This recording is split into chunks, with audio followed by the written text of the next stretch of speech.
Meoko Talks. What's poppin', everybody? Hope you're safe and good. My name is Lorenzo, and I'll be your host for a new podcast series, Meoko Talks, where I'm joined by an amazing member of the dance music community each week, and we talk about their lives, their careers, music, life apart from music, funny stories, and overall, we have a very nice, funny chat for an hour. Episodes will be available on YouTube, Spotify, and Apple Podcasts every Wednesday. So if you like to watch it on the go or chilling at home, only audio or with video, hey, there's everything for everyone. So yeah, hopefully you'll enjoy the content.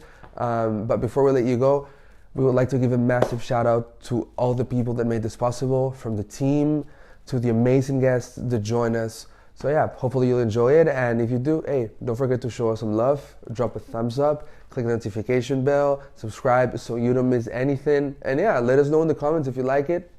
So yeah, without further ado, let's get into it. Thanks for having me, man. It's really cool being here with you guys.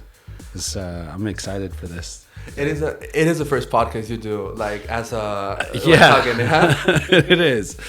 It's like whenever, like we said earlier, it's like whenever somebody says, "Hey, podcast," you're just thinking to yourself, "Oh, I'm gonna have to record a mix," and give a little quick interview and be like, "Yeah, my name is Maher Daniel, this and that." But this is actually like we're sitting down having a conversation right now, so this is fantastic. And that's what's up. And this is what I love, because like it's like a raw thing. Yeah. Like, I'm not comparing it to a DJ mix, but let's say that, they ask you for like a podcast, right? Like non-speaking, but like when they do a mix, yeah, like you can always like go back to it and re-record it if you fuck up or whatever. But when you're doing it live, it is live, you know what I mean? Yeah, it's live. I mean, this is straight up. There's nothing. There's no two ways about it. You mess up, you mess up. Exactly. You got to deal with it. You got to deal with it. Exactly.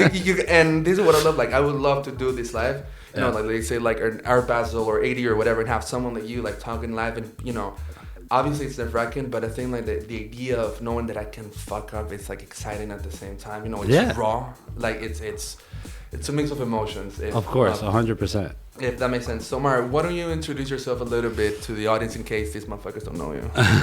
Well, my name is Maher Daniel. I'm Palestinian originally, but I was born in the U.S. and was raised between Dubai and Montreal my whole life. Over the last 8 years, I've been living in Barcelona. I'm a touring DJ and a producer, and I've been doing this for about 20 years now, so to speak. I mean, over the last 5 years is when things really started taking off for me, like to the point where I'm like super happy and comfortable with. Don't get me wrong. I mean, my earlier days were really great because it was basically my stepping stones of how I built my career and where it's gotten me where I am today. But I mean, it's just it's a passion and it's something that I love to do, and that you put all your efforts into it, you give it 100%, and you get to where you want to be. Yeah. So that's kind of essentially who I am in a nutshell. I remember that. Yeah. When I asked you yesterday, when we were talking like. And for all of you that don't know this, I usually have like a 15-minute talk with the guests before, so in case I don't know them, so I can get to know them a little bit more personally, like, stuff that I won't find in Resident Advisor or not. And I asked him like, "Hey, Maher, like nice to meet you, dude. Tell me about yourself." It was like, holy fuck, like where do I start? It's one of those questions that I just when somebody says, "Tell me about yourself," it's kind of like, okay, where do I start? Literally, like, I don't know what should I, like, apart from the basic stuff that you would normally tell somebody when you meet them or anything like that, it's like, how deep should I really go and let them know exactly about yourself? Are you going to give them your whole life story? Because that could go on for a while. Oh, yeah. Or do you want to just wrap it up into like, like, in that Dave Chappelle skit where he has the wrap it up? Yeah. The wrap it up button. It's one of those where it's just like, all right, dude, that's enough of you. Wrap it up. Let's go. But yeah, so obviously, you started playing, and you said that like 5 years ago, it was that your career started popping up, obviously. Yeah. And I know you had a break. Like before that, so yeah, I mean, I had a break in the earlier part of my career. So basically, when I started, I never really wanted to be a DJ. To be honest with you, I was always in the music. I was always in the music in this scene and just in general. But I used to play the guitar and I used to play in punk bands. Nothing professionally, but just like always for fun. In high school, I studied music, and in college, I studied music. In university, I was also studying music, and then it was just something that I did as like kind of like minors, extra classes to have here and there. You know what I'm saying? Whereas, but it all started like when I left Dubai, I moved to Montreal. I was like 16, I believe, and my brother was DJing, and he had a crew of people, and they were all, they were throwing events at Stereo and Sauna in Montreal. Sauna being like one of the first main after hours clubs in Montreal. And I remember just like arriving to Montreal, my brother was like, okay, it's like, listen, you're just gonna start hanging out with us. Yeah. I'd rather you hang out with us than hang out with like anybody else, because at least we can take care of you if you start partying with us. And I was like, all right, cool. So I mean, here I am immersed into this whole DJ culture, and I remember I was just like, oh, I can do this. Started to play records, and every time I messed up, I'd get a slap across the back of the head. Get the fuck off the decks. Like, yeah, that's how you learn, like, tough love kind of thing. Yeah. But I never, after that, it wasn't really something in my head. Like, I wasn't gonna do it. And then eventually my brother moved back to Dubai to start working, and he left his whole record collection there.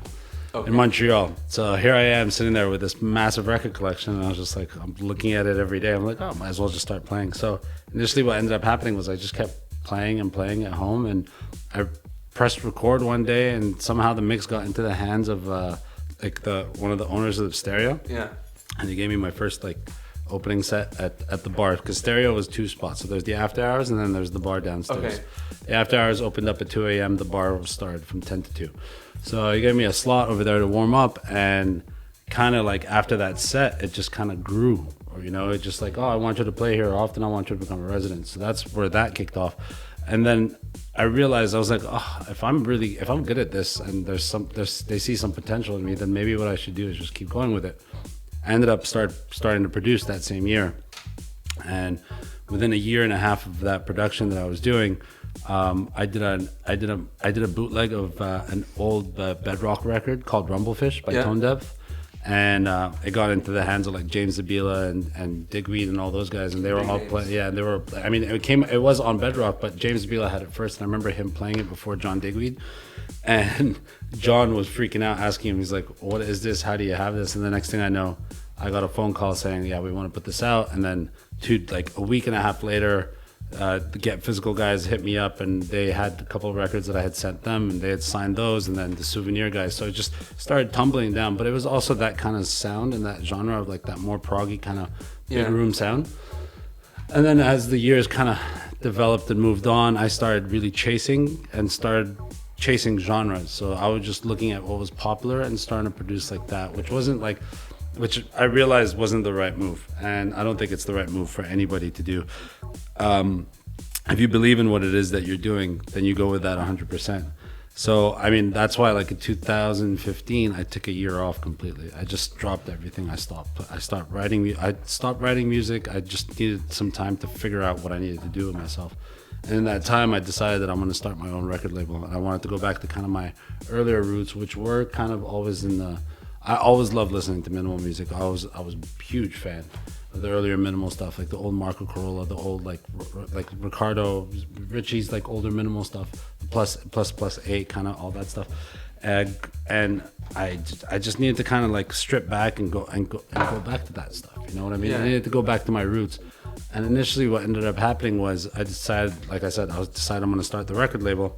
And from there, I just got really, really inspired by what I was going to do, and I wrote my album. Yeah. And when I put out the album, I reached out to I sent it out to a lot of these artists that I really was into, and finally getting responses. Like Pricus did a remix. Big name. Sep did a remix. Argenis Brito, and we have Donna Rue, Ada Kale. And from there, I kind of started gaining the respect from a lot of these artists that I was really, really into. Yeah. And then the label started developing more and more, and here we are now, like 5 years later. 5 years later, we are here with Mr. The Creature 004. So for sure, I mean, like it's... the other side is completely different than the Creature label. The Creature label is just an edit label, right? Yeah. It's a white label. Nobody really knew it was me until somebody actually kind of called it out. Nobody was supposed to know it was me. Okay, fair enough. When somebody played, I can't remember who it was, but I think it was because I played it at Sunwaves, and everybody was freaking out at Sunwaves initially when they heard it. And I think a friend of mine I don't know why, but he just mentioned it. Oh yeah, Maher Daniel. Like he tagged me, Maher Daniel, and then I was just like, Fuck. I was like, here we go. And then everybody kind of started realizing where it was coming from. Yeah. Yeah. So yeah, that's the creature thing. But apart from that, I mean, you know, that's what I had to do in order to kind of get to where I am right now, and just really focus on myself 100%, and really focus on what it is that I wanted to do, set my goals, and get to that point. And you know, like I think it's awesome because like the point that you've gotten to, it's insane.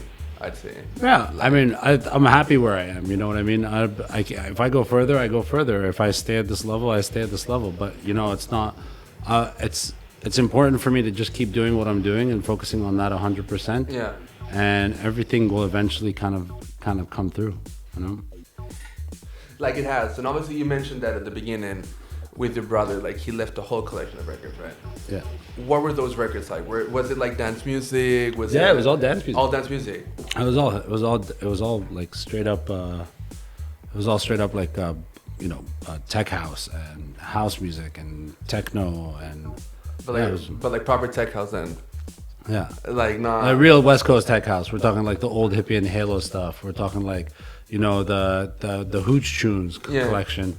The stuff that came out of the UK, like the NRK and all that kind of vibe, you know, Alola or old Mr. C stuff, Silver Lining, which is Azad Rizvi and all that, you know, that was really Jane Fitz. That was really what tech house was. That's really where it comes from. And you know, what is it now?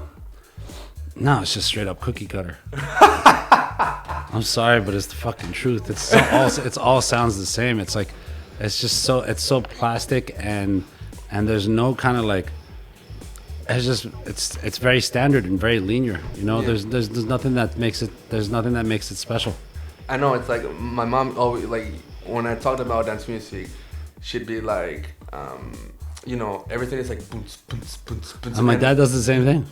And then I was like, Mom, nah, it isn't this shit. But then obviously, you know, you have to start somewhere. For me, it was like Hot Nature. That's what got me in. Like ISIS, to me, like just blew my mind at the moment. And you know, you start with G house and deep house, tech house, and you end up listening to fucking electro with breakbeat or you know, whatever you end up with. But you know, it came to a point where I was like, this shit is sounding generic to a certain point. Yeah. Like, and you know, I don't think there's no one to blame, but the fact that, you know, now DJing is like superstardom. Like, you know what I mean? Like when you started, I'm guessing it was just, you know, going and rocking the fuck out of the club. And that's I mean, there was no social media when I started. Yeah. There was no social media when I started. So really a DJ that was blowing up, or a DJ that made his name in his career through the production and through the DJing, through the DJ sets that he played. Yeah. You know, now it's like, now there are people that like you've never even heard of pop up on social media with like 20, 30, 40,000 fans automatically, you know, and next thing you know, pop one good record, and all of a sudden they're making like $10,000-$15,000 traveling around the world, playing gigs all over the place. But you know, that's the nature of the beast at the end of the day, right? Yeah. It's like DJs right now are the new rock stars. It's crazy because they are like pop, you know? And that is like, if you see like the trap and all this, like it's heavily like electronic influence in terms of like the popular sound now. Yeah.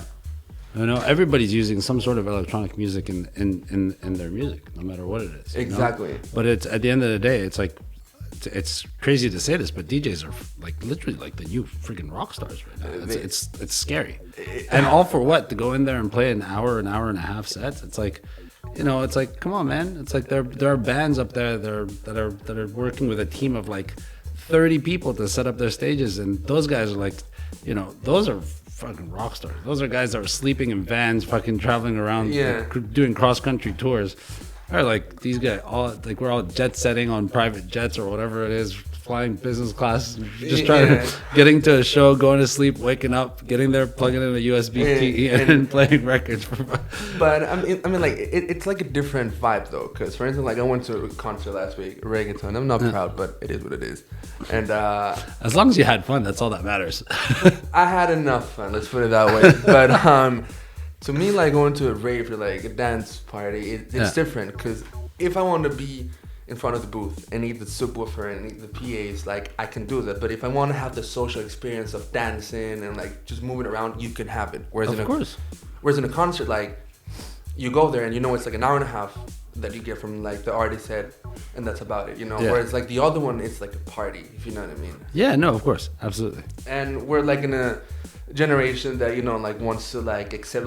Obviously, we're like in cancel culture at the moment. Yeah. But at the same time, there's a culture that, you know, everybody wants to be accepted, and you know, you have like the plur messages, you know, like hippie vibes, and dance music has always been that. Like, very true. Like, I don't know if people understand this, but you know, let's talk about Frankie Knuckles for a second, right? Frankie Knuckles, we're talking about Rest his soul. like rest in peace, an eminence, someone who basically created house. Obviously, like if y'all don't know, the word house comes from the warehouse, if I'm not wrong, from the club in Chicago, and that was the sound that he was playing at. And we're talking about a dude, you know, it's like African American and part of the LGBTQ plus community in the 70s, bro. Yeah. Like, we're not talking about like 2020s. We're talking about like way back in the day. You know what I mean? Dude, I mean, I'm sorry to just interject, but everybody needs to realize something. It's that house music, dance music, electronic music in general is African American. It's black music. It is. And people don't understand. People don't seem to forget about that. And that's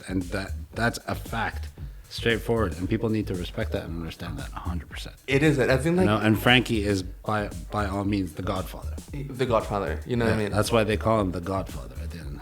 Like, you know, I've got some friends that ask me, like, you know, who's someone that if you could interview, like that you would interview. And I was like, someone that I could even tell you that Ricardo is a possibility because he's still alive. Yeah. But Frankie is someone that I can't, and it's someone that I'd love to, because people often forget that house comes.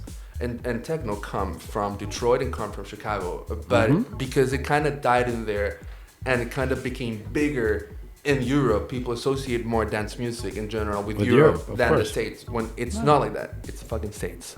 Like, I mean, it was also the club culture in New York, which took over what was coming out of Detroit and Chicago, and really put it like.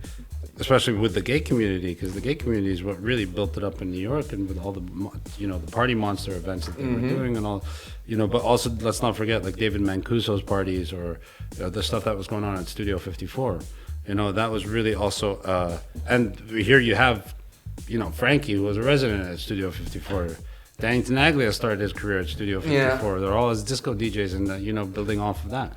So it's everything is relative, but it all stems from from those two places, which is Detroit and Chicago, that everybody needs to, you know, still. Exactly. So so people remember this: Chicago and Detroit. Did like a little bit of reading. There's a really nice article in DJ Mag that explains everything, which is. And you know, like you talk about like the Chicago guys. I mean, like if you look at somebody like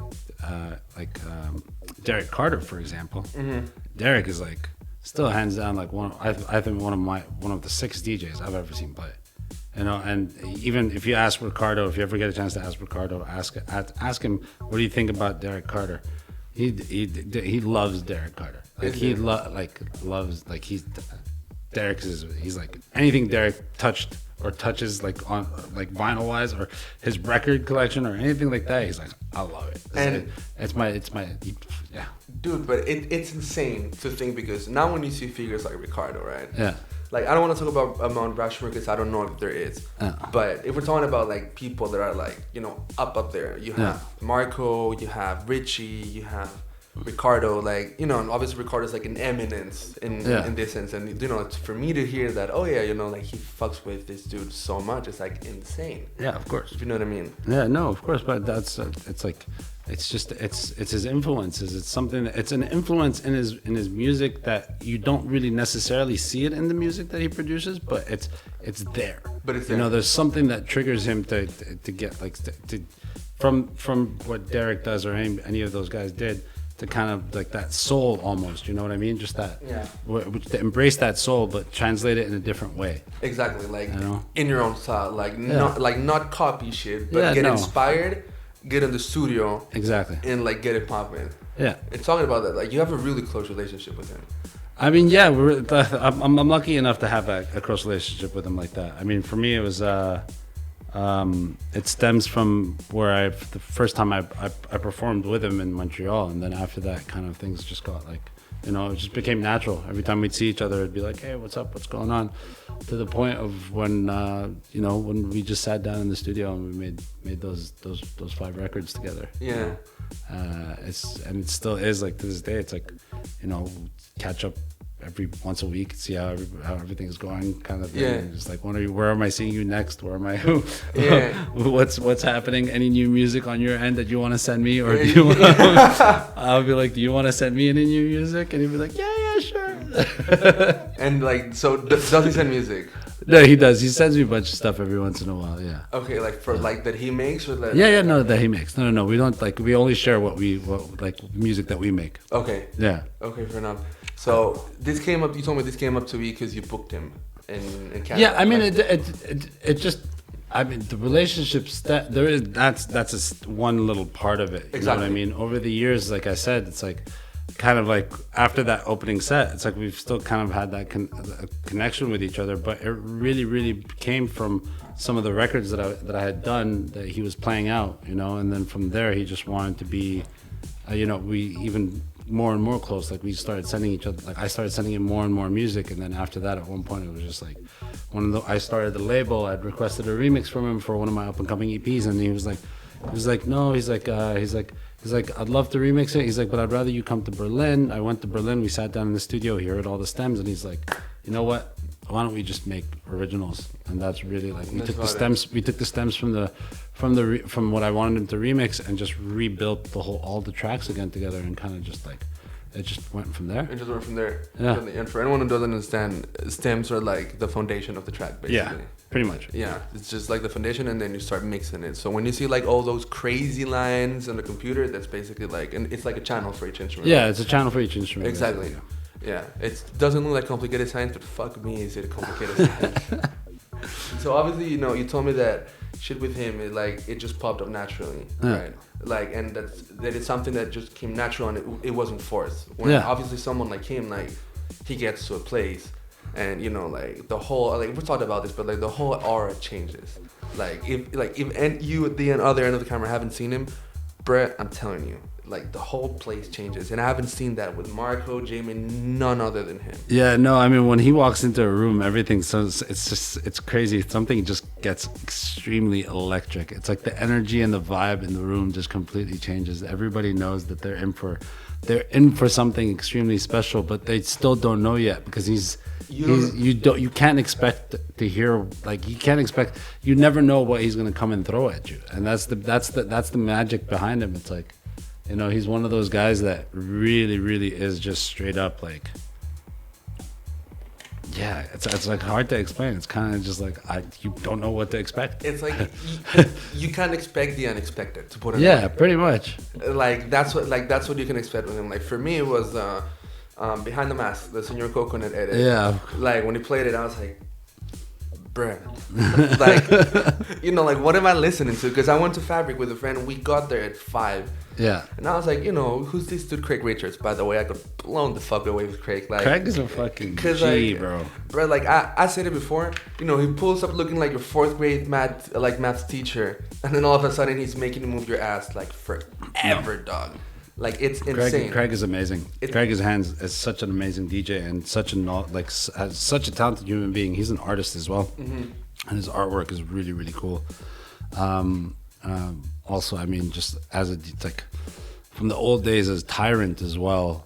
I don't know if you like the old Tyrant days. Tyrant was him and Lee Burge together. Oh, okay. Yeah, and the earlier days of like Fabric when they had their residency together, that was like something that was absolutely insane.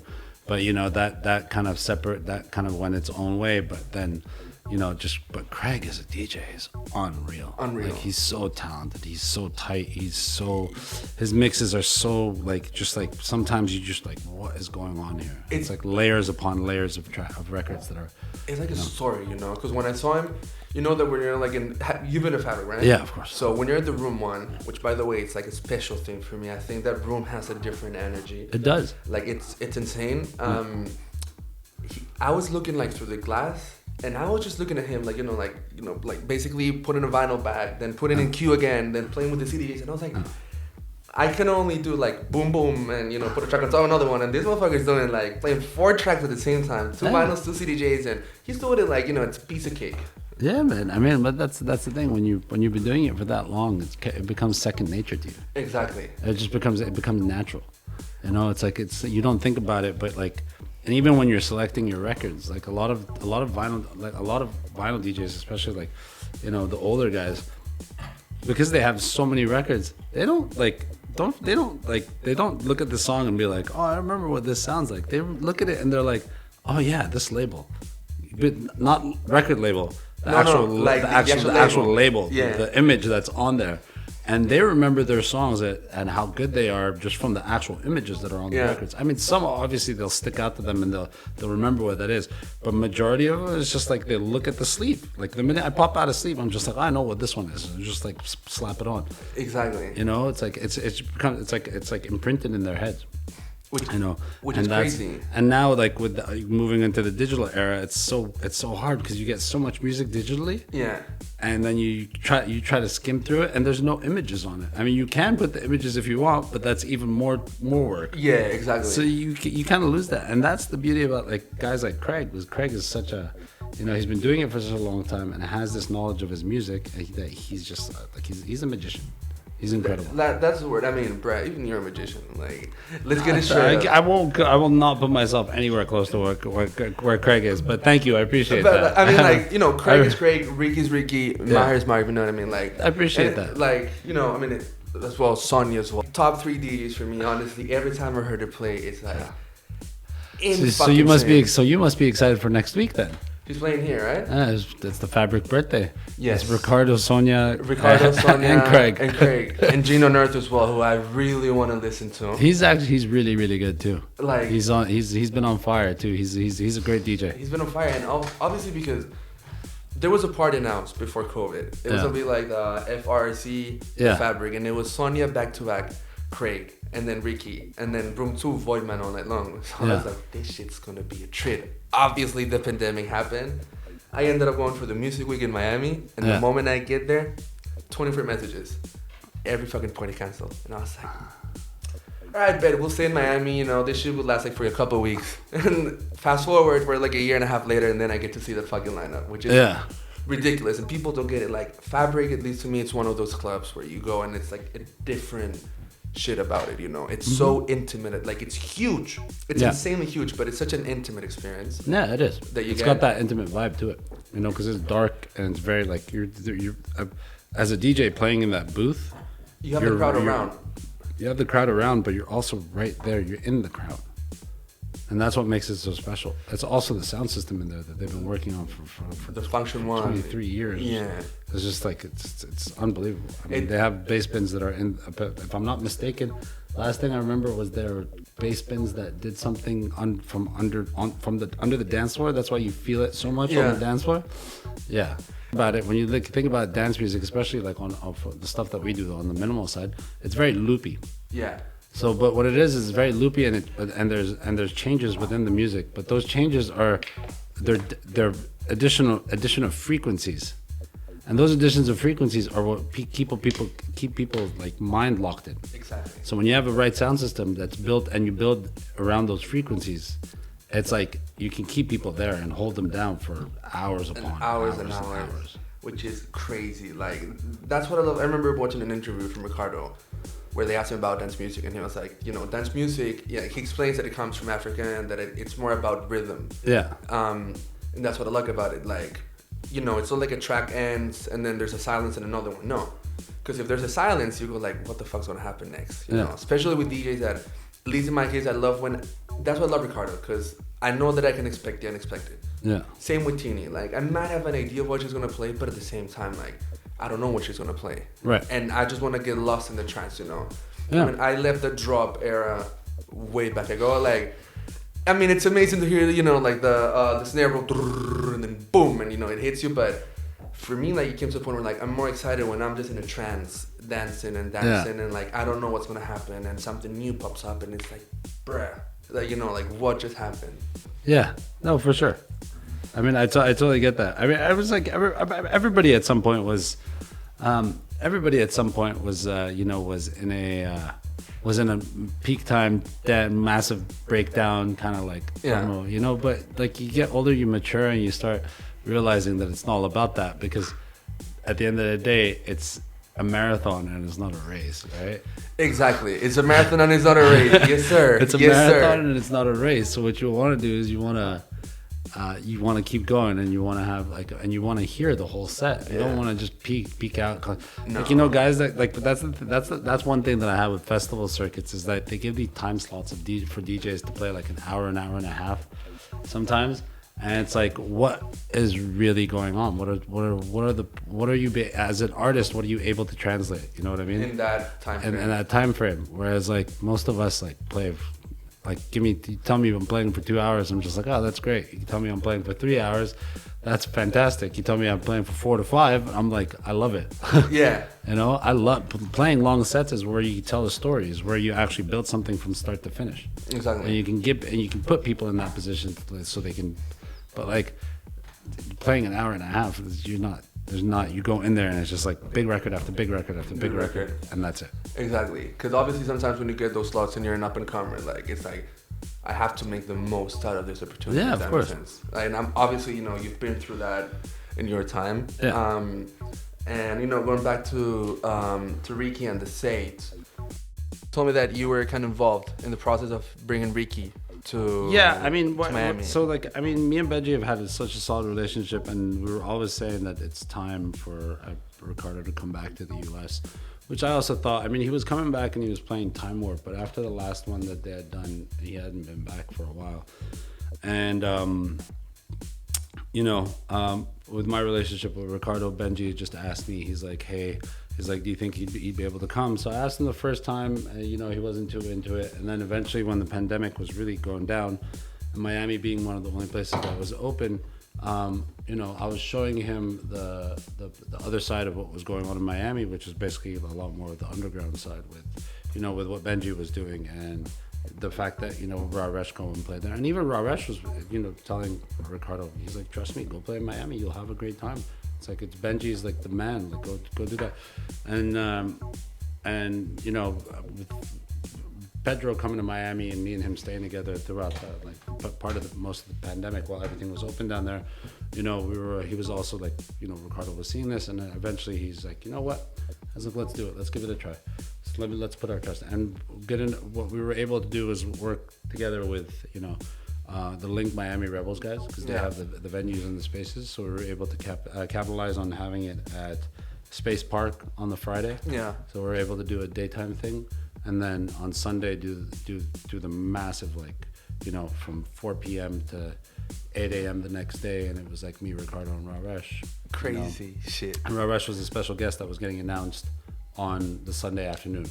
So which nobody knew was going to play. Nobody knew. So they did an incredible special back to back that day. It was like something really, really special. So yeah, there was definitely influences from a lot of us, not just myself, but it was time for Benji to be able to bring something like that, because it's he's been traveling around the world, going to see them play, making an effort to be there, and also like I was saying earlier, just like he's put so much time into Miami. And be true to Miami and the sound. And be true to his sound and stick to his sound and keep doing what it is that he does. And I think that's something that's really, really important. Like I was saying earlier, it's basically like, a lot of promoters will try something, they fail, they'll go work on something else. Exactly. He didn't do that. He kept shoving it in people's faces down there, and now it's like he's just rocking it. He's like completely rocking it. You know what I mean? Obviously that night, I wasn't able to be there because I had taken the second jab in there. I went to Miami for a month, and the parents, obviously everything was closed here, so I was like, why not? But they were really fucking strict with me going out, and I was like, cannot believe. I was like, Dad, can I stay for the weekend, and then to kind of celebrate my birthday early? And he was like, all right, so what's that club that you like? And I was like, oh yeah, Fabric Space. Oh yeah, interesting. Like an hour goes by, and he's like, oh, and what's the DJ that you like? And he was doing as if he was looking on the phone. And I was like, nah, Ricardo Villalobos. And I was like, okay, so you want to say because you want to go and see Ricardo's face? No fucking way, cuz you're going to London. And I was like, nah. He played me. He absolutely fucking played me. Yeah, he got you. He got me, but I was like, man, FOMO to the max. Because all my friends, and I was really happy for friends of mine, to enjoy that experience. Because obviously living in London, it's insane that you get Ricky 4 times a year. Yeah. And in Fabric, which is insane. And and you get in with Radish, or you get in with like RPR, or you get in with Craig, hopefully with you. I'm in Fabric. What are you waiting for? And I haven't played that room in ages. I actually have a funny story with that room. My first time I played there. Tell us about it.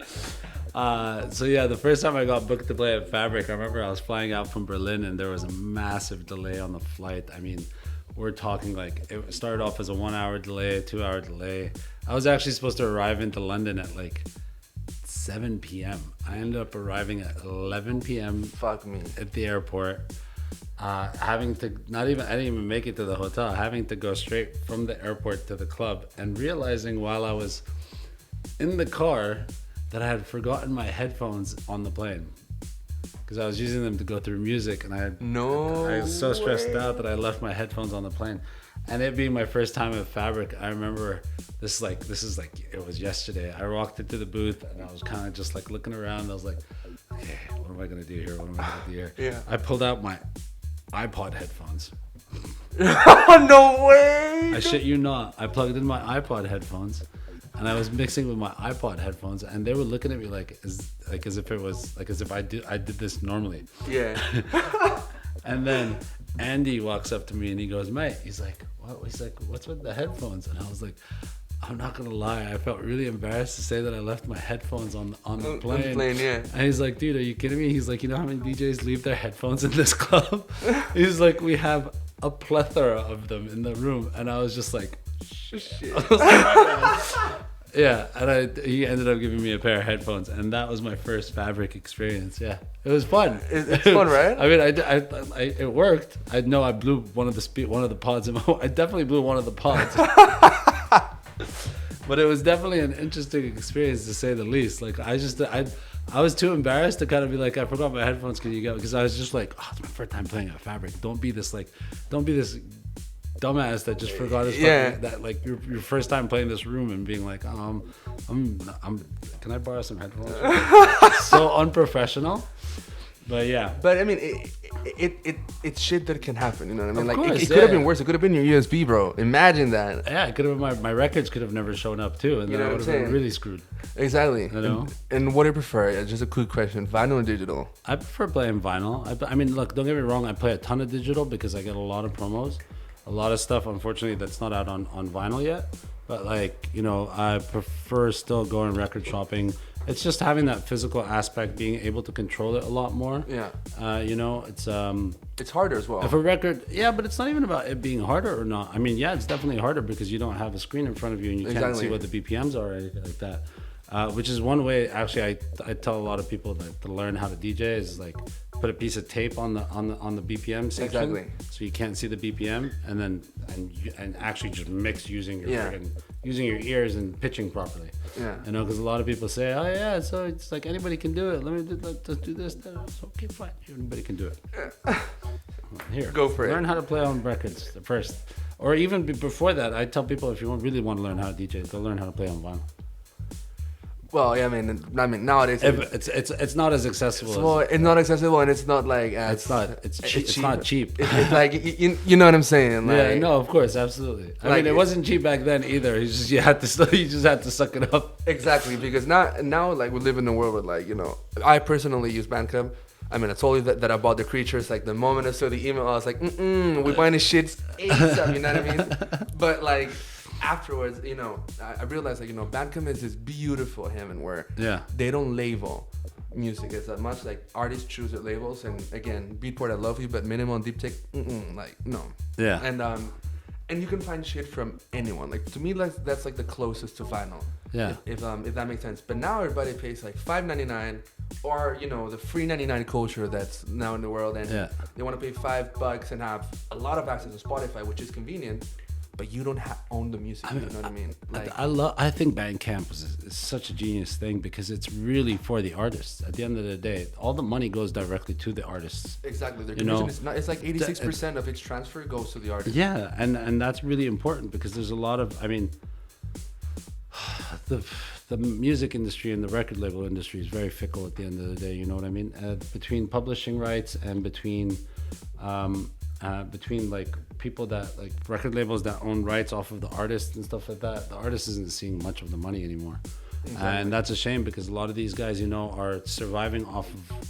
A lot of these guys survive off of their music, right? Some people don't get. Some people are not as fortunate as others to start touring that much. You know what I mean?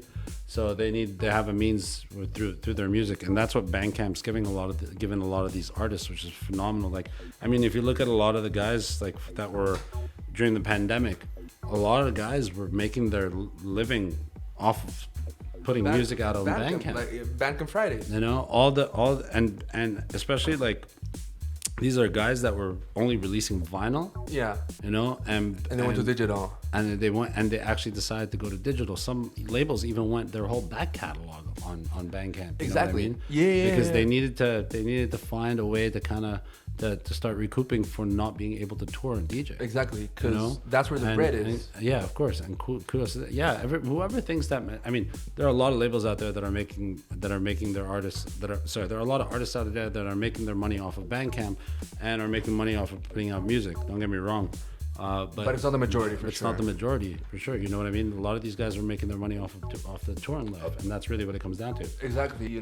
Like we're talking about, it's not an easy life. Whether you play like tech house, deep house, minimal electro, like if you're DJing and you're touring DJ, it's obviously like not a lifestyle for everybody. No, I mean you have to really, really be like you have to be really strong to do something like that. Exactly. But the reason why is that it's not a physical aspect, it's also a mental aspect.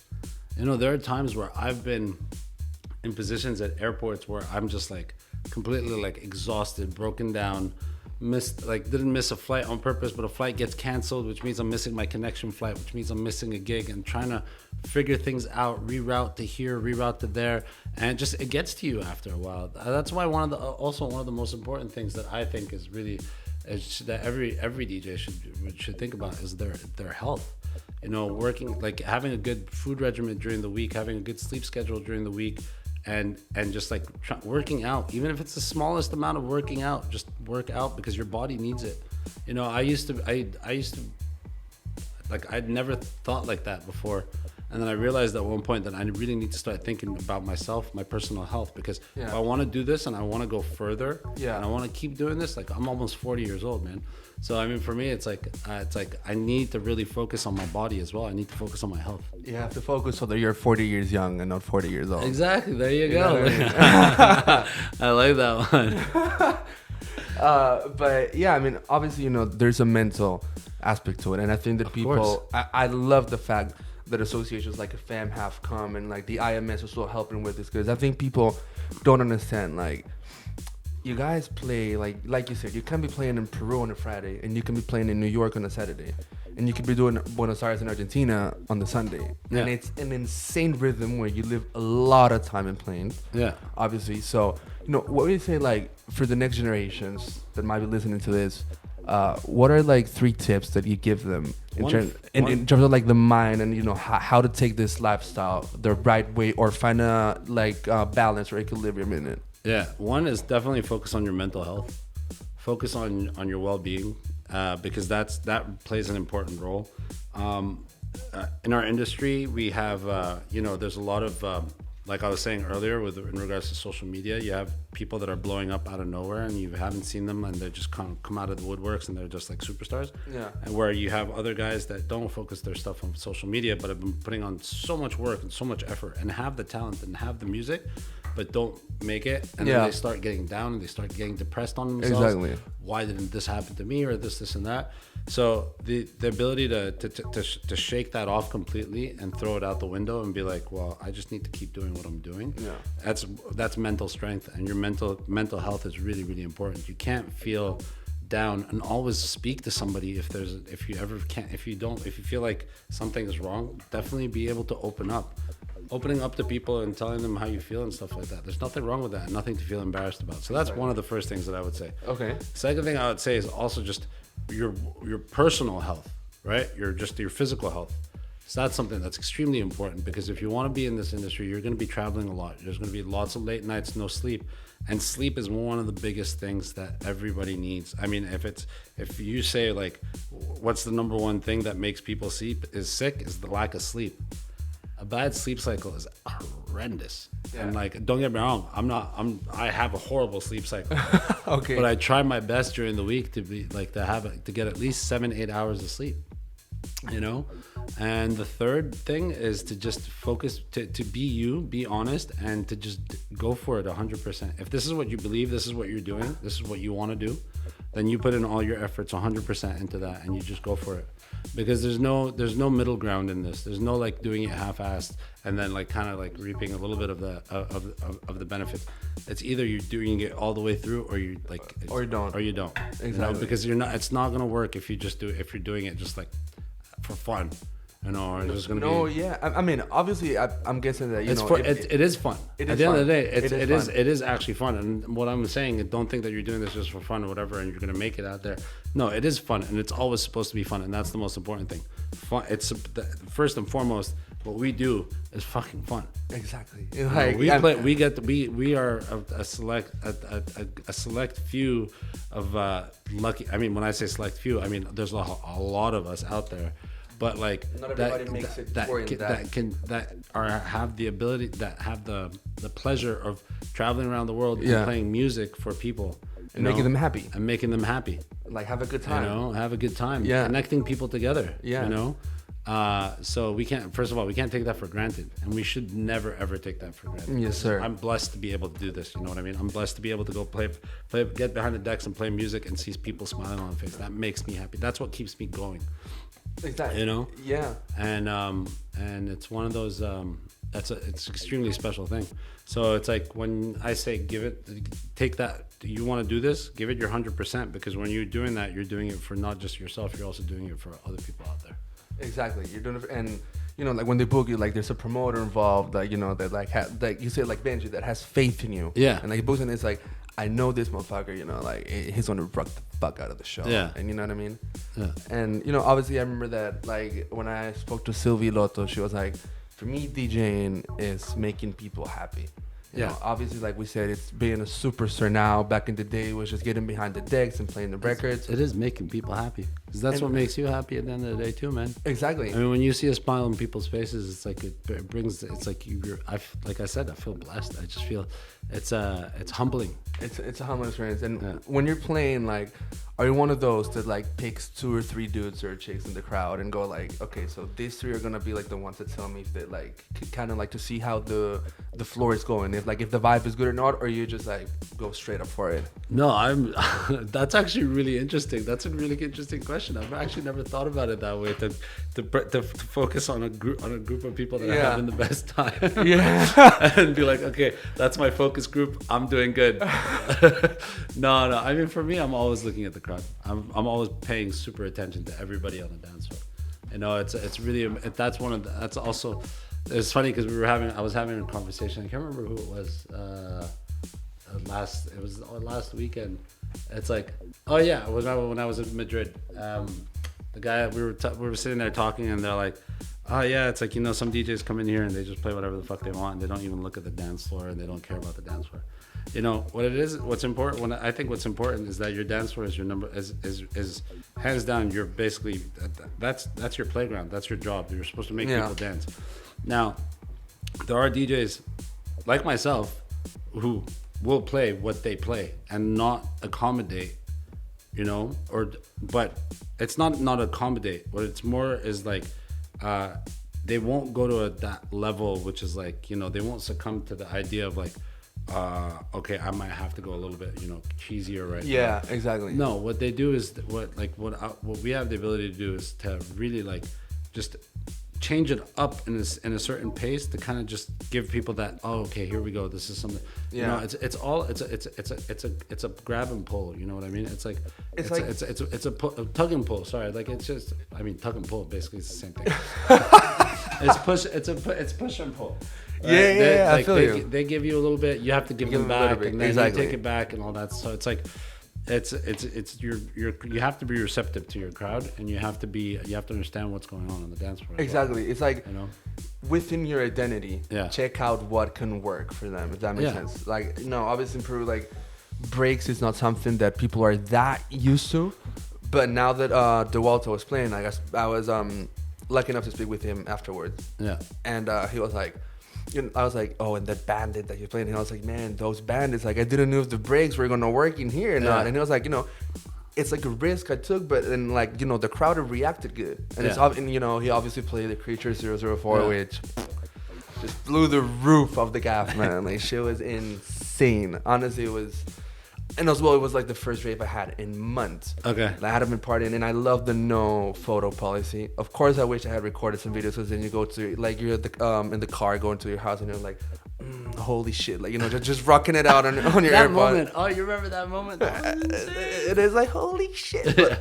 But, like, at the same time, I do like that policy because, like, it makes you focus more. Yeah. Like, on the music. Because sometimes, like, you might get lost in filming, and it's like, when I see a lot of phone stuff, I'm like, this is lit, because this is good PR for the artist if it's a good set. But at the same time, it's like, dude, just like leave your phone for a second and just like dance. You know what I mean? When I play, I put my phone's always. I try not to. I look at my phone just for the time to see like where we are, but otherwise, like my phone, I put it away the minute I get on the deck, simply because of the fact that it becomes a distraction, especially when you're playing in cities where you have a lot of friends. Yeah. And your friends are like, oh yeah, I'm gonna come and see you play, but I'll probably be there later. And then they get to the club and they're like, I can't get in, the guest list is full, but they're not letting me in. And you're like, they're busting your balls while you're on the while you're playing records, and they're like, or they have a friend, can you get my friend in? Like, I mean, I had people. I remember when I was warming up for Ricardo and Raresh at Space. I mean, there were people coming up to me. They're like, "Yo, listen, can we put somebody on the guest list?" And I'm just like, "No, like I'm playing now." I was like, "That's it. My time now is I'm focused on this. Let me do my thing. Like I don't want to that shit's come and gone. The list was handed in, it's stuff like that. But people kind of forget about that. Forget about like that you're actually working. That this is actually my work. Yeah. It's like I don't come to your office and be like, "Hey, bro, do you mind getting me like can I get something from your boss about insurance or whatever it is?"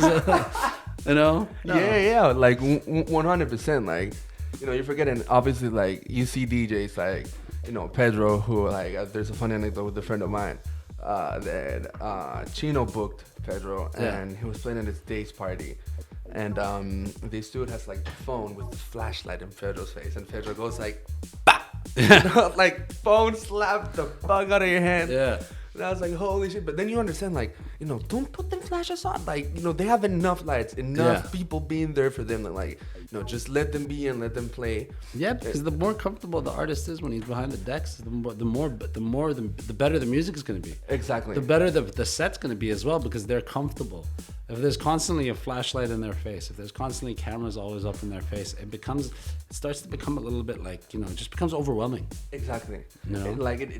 I'm pretty sure it must be like, I have no experience, to be honest. Like the most audience I've played for, it's me in the mirror, and that's about it. But like obviously, I can imagine just being at the booth and having so many people around you, like, and you're the star at that time, if that makes sense. Yeah. You're like, you're playing and everybody wants to be there with you, and it's like, cause I'm trying to work, I'm trying to get my bread, you know what I mean? Like, I'm just trying to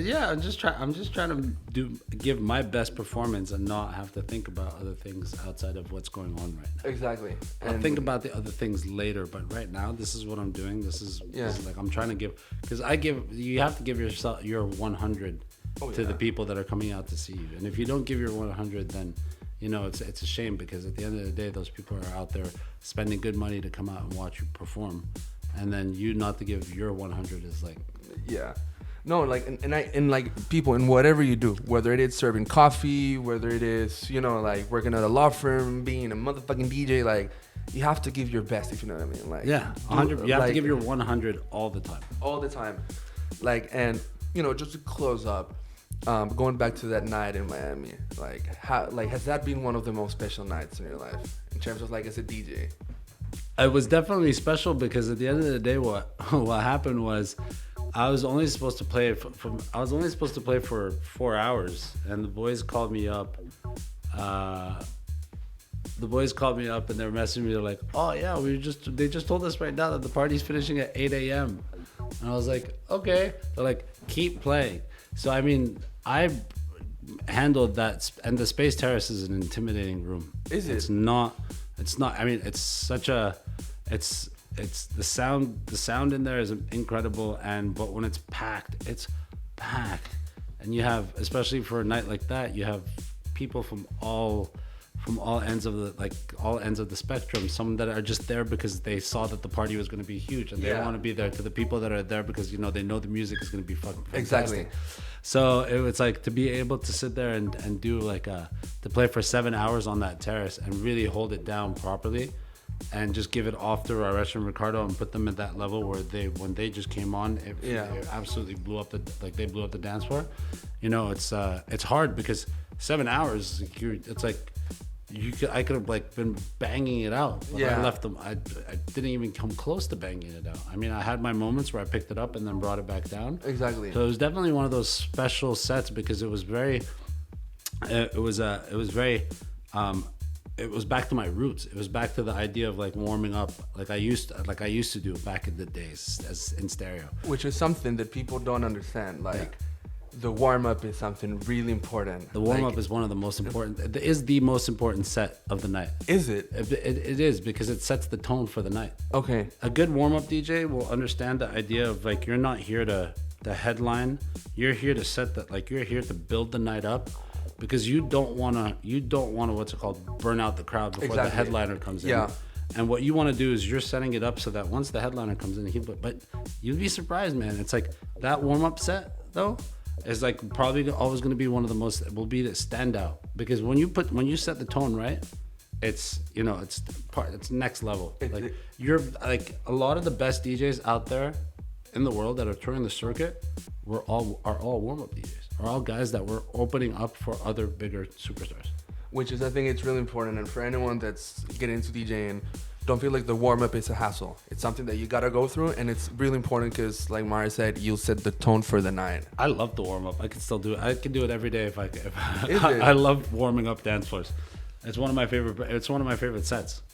And then you get to enjoy the partying after. Yeah, but forget about the partying. Okay. I actually just enjoy it because it really takes. There's a lot more to it than just coming in there and playing a peak time set. Yeah. There's a lot of thought process that goes into it. How you build your set, each track that you're picking, it's literally the storytelling it's storytelling at its finest. Yeah. Yeah. Okay, and Maher, I mean, bro, I think we talked a lot about this shit. Yeah. Did you have fun? I had a great time. Thank you so much for having me. I hope you all motherfuckers have fun. Is there any last words you got for the people at the other side? Just do what you do. Stay true to yourself, and make sure that you just keep doing it 100. And that's what's up, people. Don't forget. I mean, we do this shit. We take a time for you. So don't forget to like, share, subscribe, and follow my man on his socials. And if you can catch him, especially y'all motherfuckers in Peru, you gotta go to the Tribu event. Shit's gonna be lit. And yeah, man, honestly, appreciate you. Hopefully I can see you playing anytime soon. Yeah, hopefully soon too. And yeah, dog, take it for easy, this. Thank you guys. It's about the culture, rave culture.